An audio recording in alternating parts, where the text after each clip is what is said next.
Magandang araw sa inyong lahat. Ako po si Paul, ang boses, ang editor, ang may-ari ng Creepy Mac Pancit. Ngayong araw magkukwentuhan na naman tayo, pero bago yan, guys, available pa pala ulit ang ating merch, Creepy Mac Pancit t-shirt. Yan. Habang wala pa tayong kinikita sa YouTube, order kayo guys, malaking tulong to sa amin kasi nung nakaraan,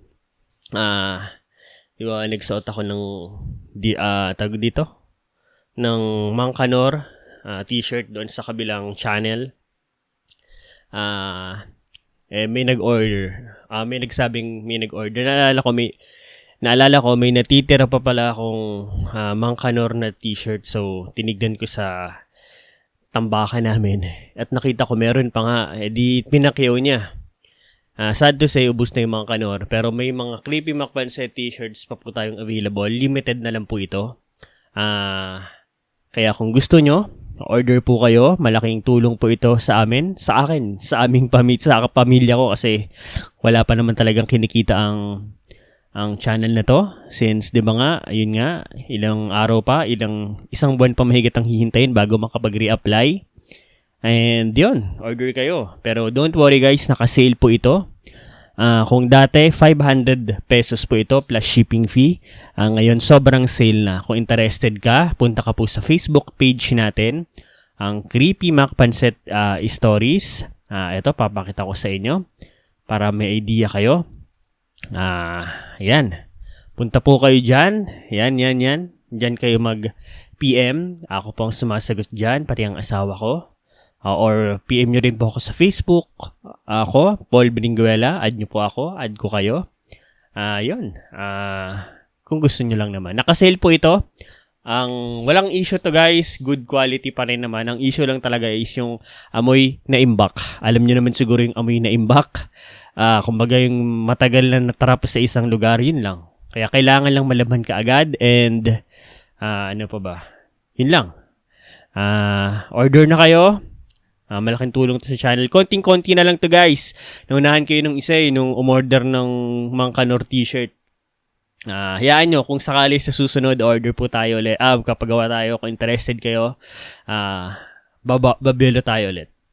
Anyway, kwentuhan po tayo ulit ngayon. Tungkol po ito sa mga taong nagpadala sa atin, sa channels natin, ng mga kwento nila patungkol sa kanilang mga bakasyon sa iba't ibang lugar dito sa Pilipinas. By the way, itong mga kwento na ito is nabasa ko na, inaral ko na. Kaya titingin ako sa inyo habang kinikwento ko ito. Try natin makipagkwentuhan ng nakatingin ako sa inyo. Alright? Simulan na po natin. Sana magustuhan niyo ang kwento sa araw na ito, mga kapansit. Hello, Sir Paul. Ako po si Jeffrey. Nangyari ang karanasan ko na ito, 1998. Binata pa po ako nito. Wala pa po akong alam noon sa buhay kundi ang magsaya, magbulakbol, gumala, magpasaway. Literal na sakit ako ng ulo noon. Dati sabi sa akin ng mga magulang ko, wala akong mapapala sa buhay ko. Aminado rin naman ako noon na hindi ko rin malaman sa sarili ko kung bakit ganun ako. Anyway, may mga kaibigan po ako noon. Tatago na lang po natin siya sa pangalang Alistair. Si Alistair po ay isang lalaki. Kaidaran ko lang din siya. Pero kaibahan ko po sa kanya, siya ay mag-isa lamang. Ako kasi may pamilya pa ako noon na sinasandigan, kasama umaalalay sa akin. Samantalang siya, mag-isa lang sa buhay. Lahat ginagawa niya para lamang mabuhay, para lamang makakain. Pare, kumusta ka? Bakit parang malungkot ka? Hindi naman. Medyo kailangan ko lang ng sabihin mo pare. Wala, namamangha lang talaga ako sa'yo. Bakit naman? Anong kinamamangha mo sa akin, Jeffrey? Tutuusin, ako nga dapat mamangha sa'yo. Mainggit. Kasi may pamilya ka pa eh. Hindi naman sa ganoon. Ang akin lang, nakakaingit ka kasi ang sipag mo. Matalino ka. Tsaka, ayun, Ginagawa mong lahat para lang mabuhay, samantalang ako, tignan mo ako. Parang walang patutunguhan ng buhay ko. Kung gusto mo pare, sumama ka sa akin sa Surigao. Surigao? Layo na na. Nasa Davao tayo. Bakit naman? Bakasyon? Bakasyon? Oo. Dun kasi talaga ako nagmula pare. Ganun ba? Paano gagawin natin dun? Bakasyon pero may halong trabaho. Sigurado ka ba? Magpaalam ka muna sa mga magulang mo, total ay bakasyon naman.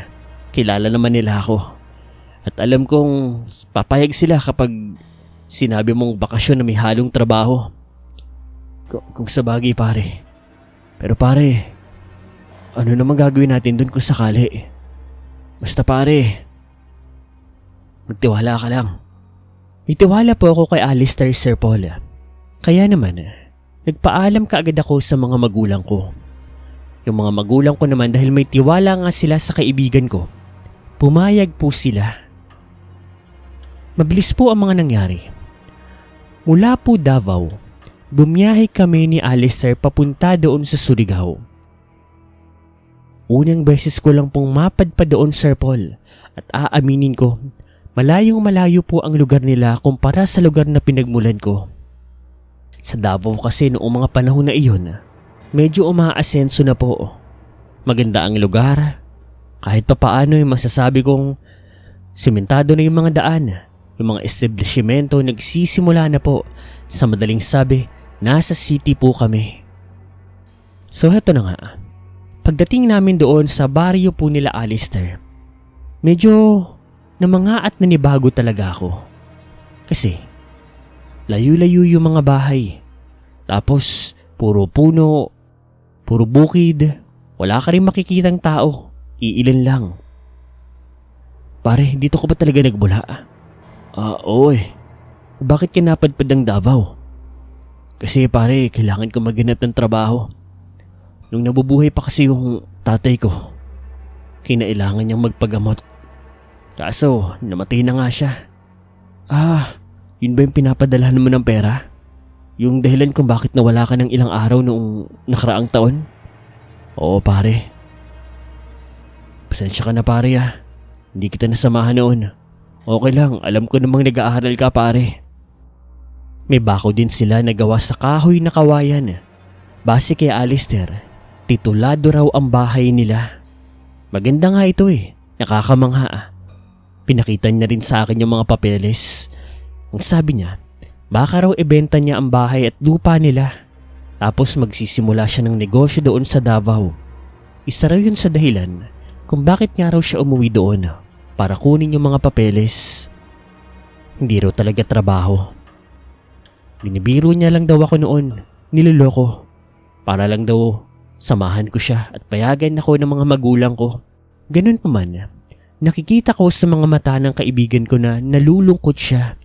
Lalo na kapag nakikita niya yung litrato niya nila ng tatay niya. Mula bata siya.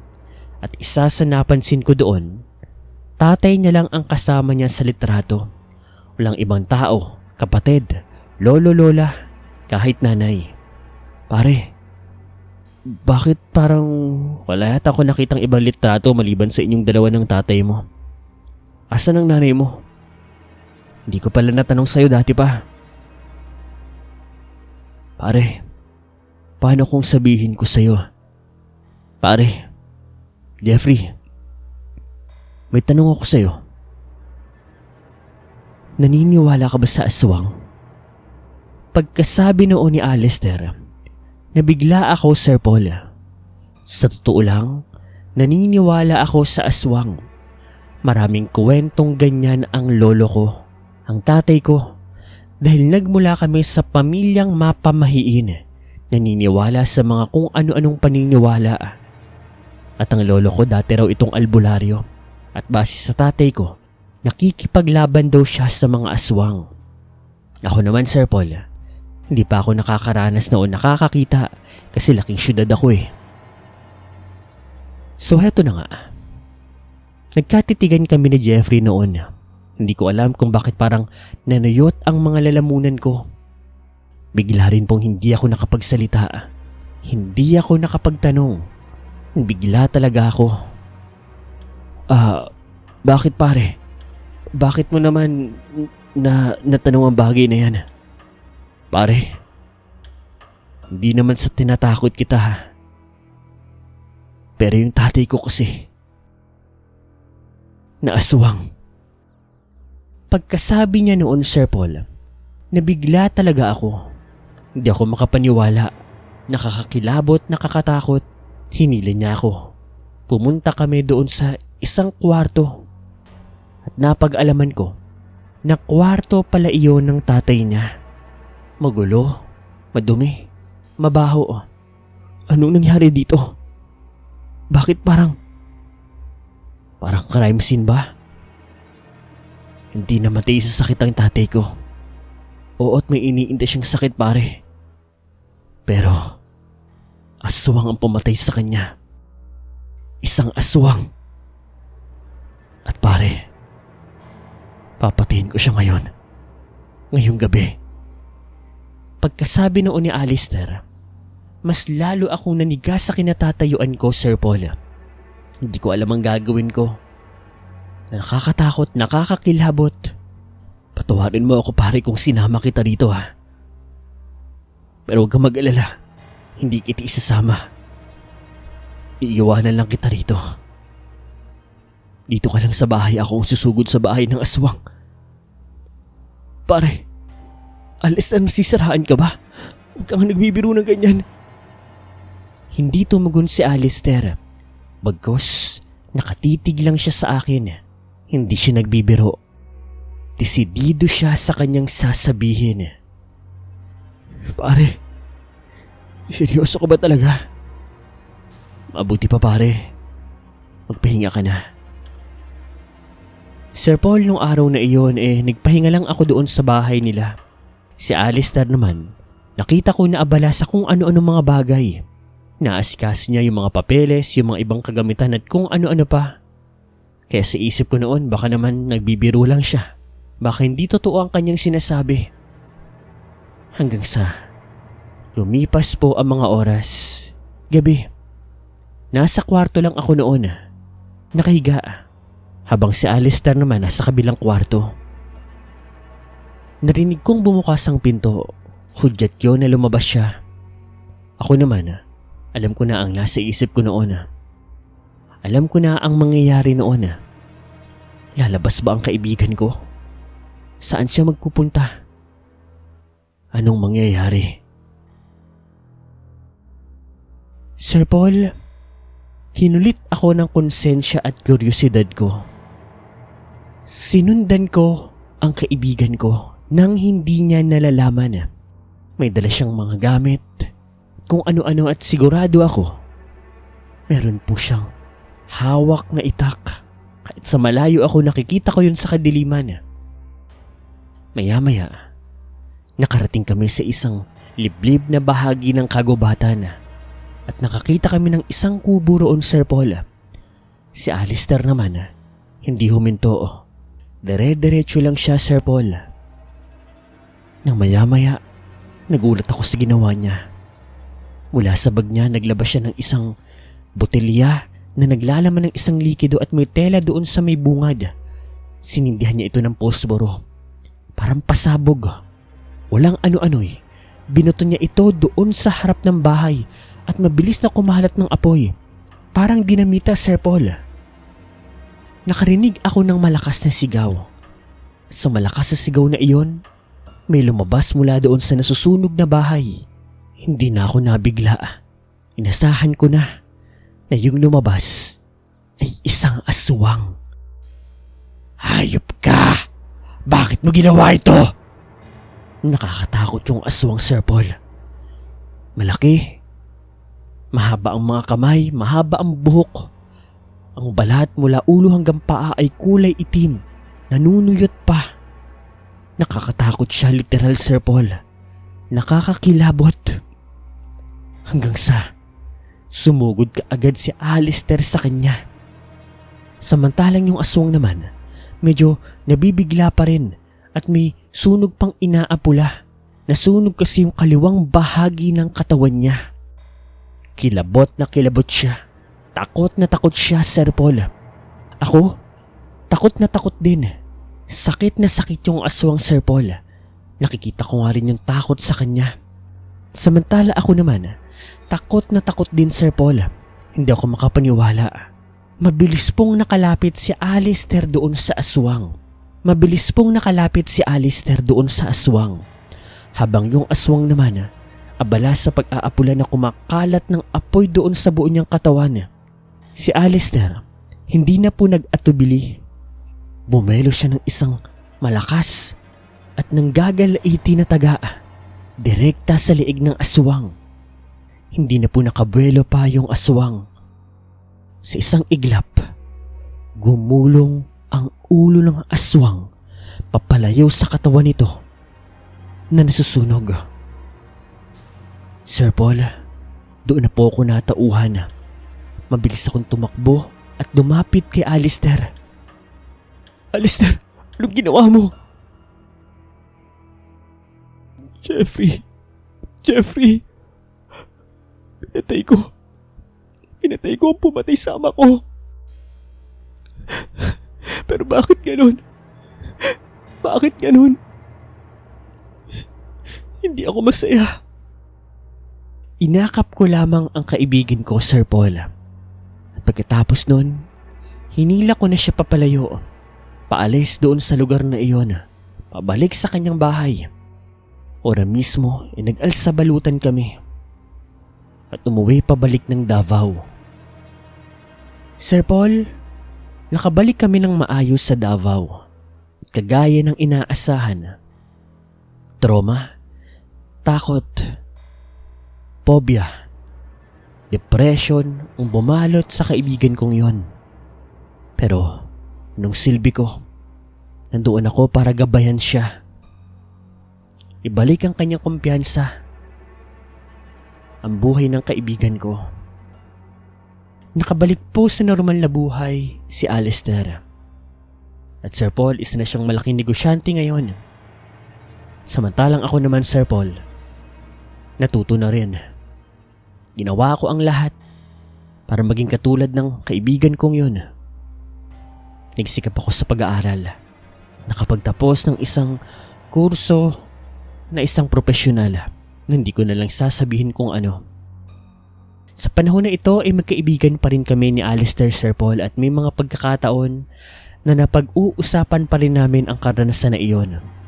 Isang karanasan na magpasa hanggang ngayon nagbibigay pa rin ng takot at kilabot sa akin.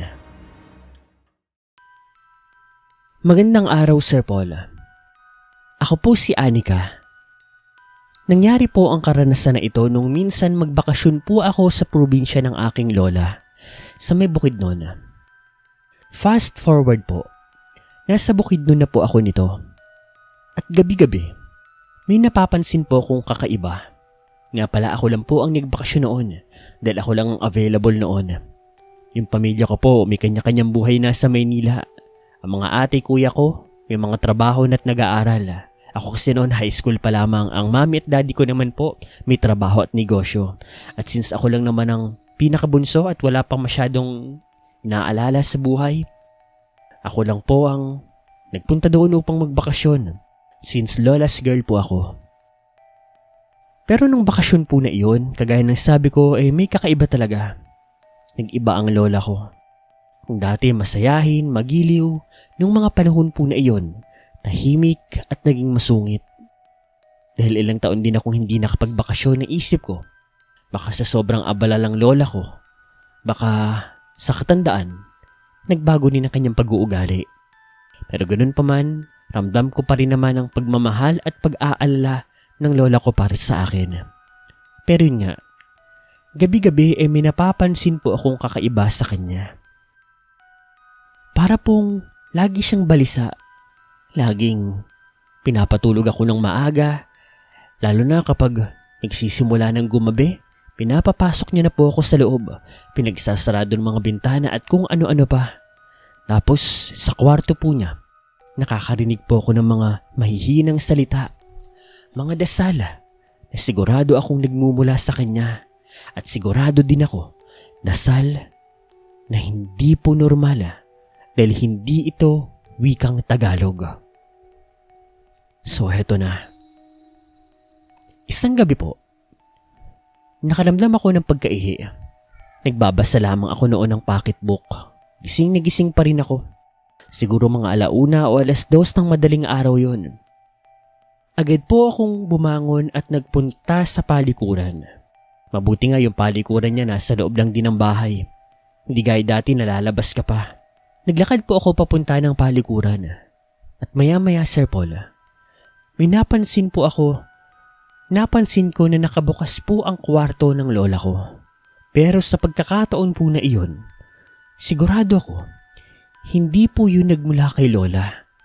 Ibang boses, madilim, nakakatakot, malalim. Agad naman akong napahinto. Lumapit doon sa kwartong bagyang nakabukas. Dinikit ko ang tenga ko malapit doon sa nakasiwang na pintuan. At maya-maya, narinig ko pa ang mga hindi pamilyar na tunog. Agad-agad, binuksan ko ang pinto. At nagulat ako sa eksenang nakita ko. Si Lola. Nakaluhod doon sa tapat ng isang rebulto. Rebulto na unang beses ko lang nakita. Itim siya na anito. Malaki.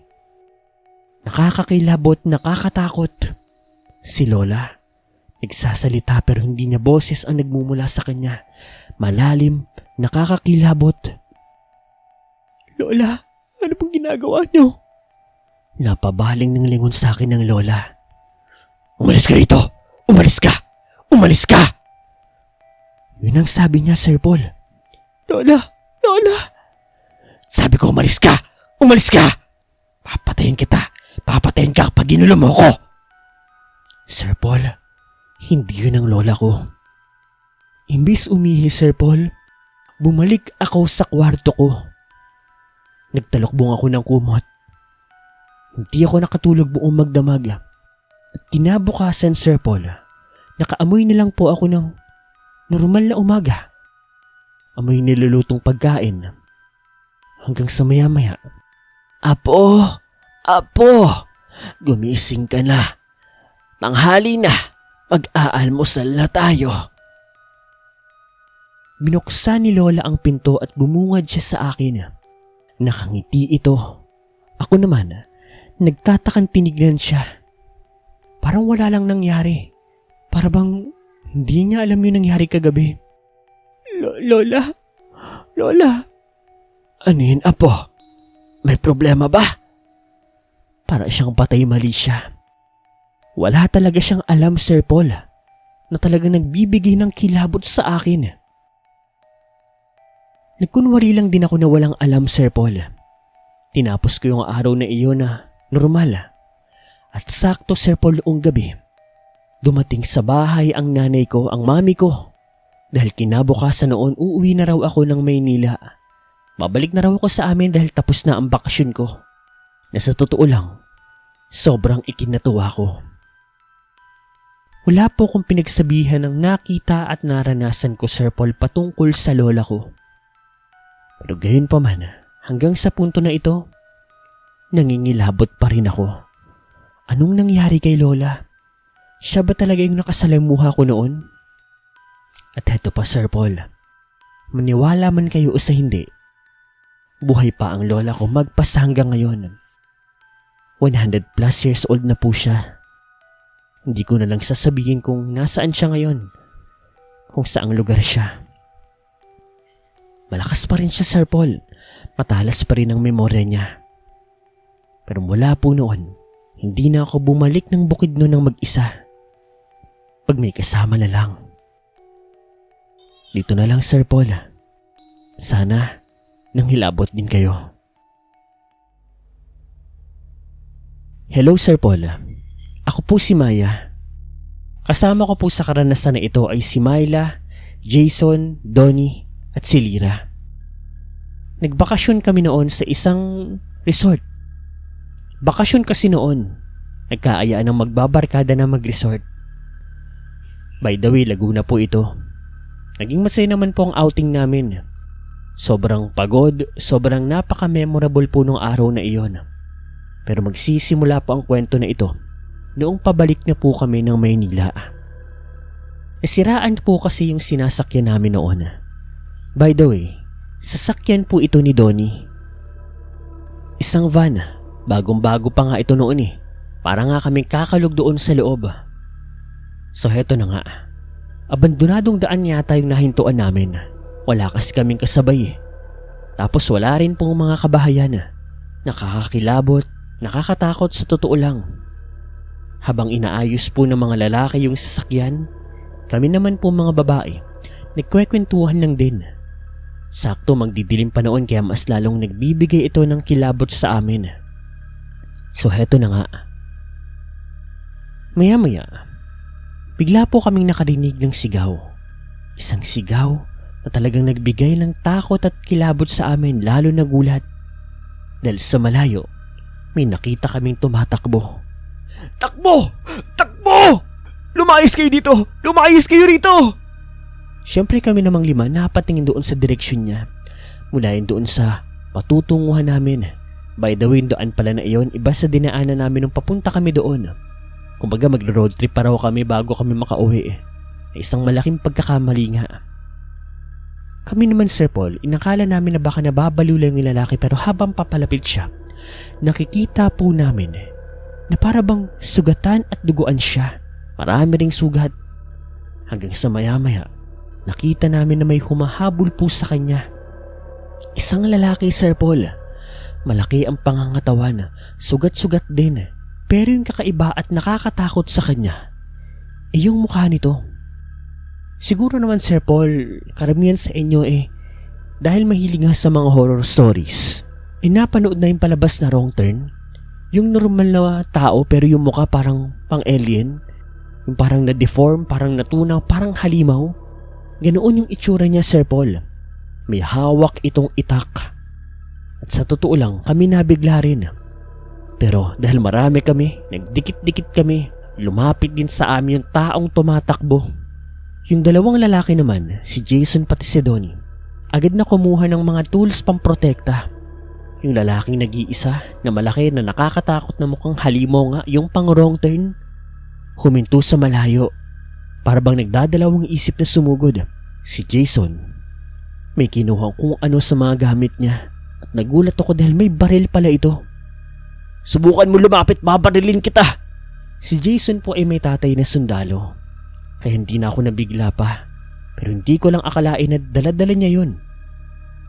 Doon na po nagdalawang isip, lalo lumapit yung nilalang na mukhang halimaw.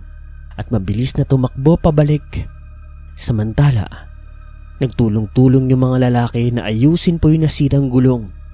Tapos umalis na rin kami, pero sa pagkakataon na yun, bumalik kami sa resort at sa daan na pinanggalingan namin papunta doon.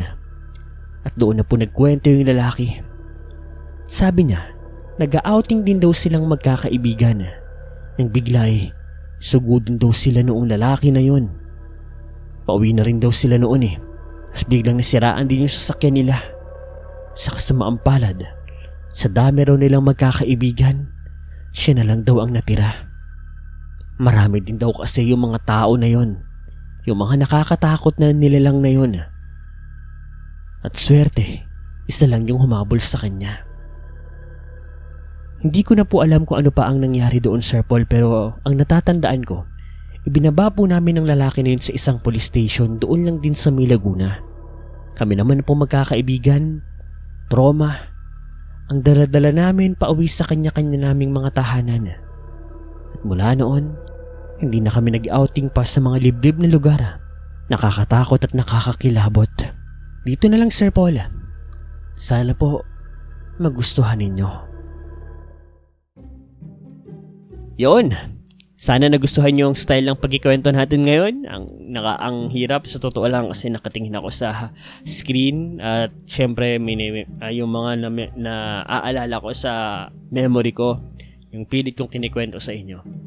Well anyway, sana naitawid ko pa rin ang pagkikwento at sana nagustuhan nyo yung mga drone shots natin dyan para engaging at hindi masabi ni YouTube na yun nga, At sana hindi masabi ni YouTube na low effort. Yun. Anyway, guys, order kayo ha. Malaking tulong to sa amin, sa akin, sa pamilya ko. And yeah, Philippine Macpansit. And by the way, magkakaroon pa rin tayo ng bagong mga merch. Asahan nyo po sa susunod yan. Mga Kanor merch, asikisuhin natin. Pero sa ngayon, ito muna. Ubusin nyo na po yung mga natitirang stocks. Naka-sale to guys. Murang-mura na lang na ibibigay ko sa inyo. Dating 500, ngayon mas mura pa. Usap tayo sa Facebook page. Yun lang po. Maraming salamat. Ako po si Paul, ang boses, ang editor, ang may-ari ng Creepy Macpansit. Yan. Yun lang. Maraming salamat sa inyo. Hope na nag-enjoy kayo. Maraming salamat po.